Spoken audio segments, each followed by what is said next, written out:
Hello! So now we're going to try 1.13 Meet E.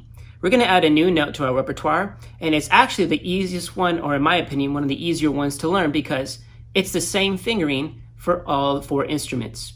How do you play, what fingering do you use for E based on the notation in your music?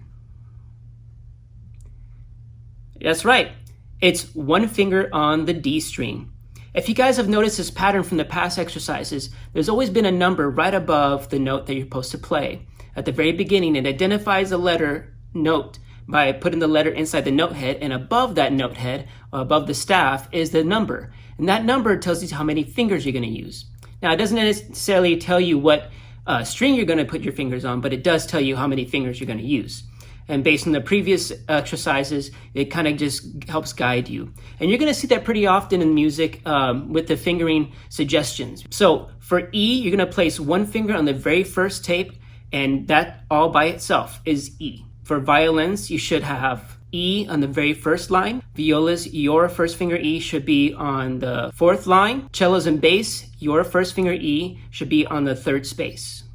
And now that you figure that out, let's go ahead and identify not the pitch, but the rhythm, so we make sure that we play it correctly.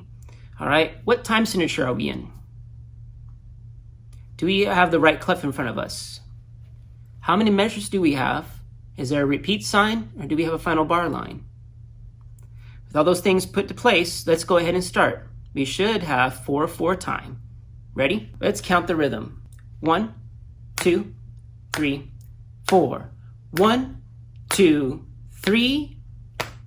1, 2, 3.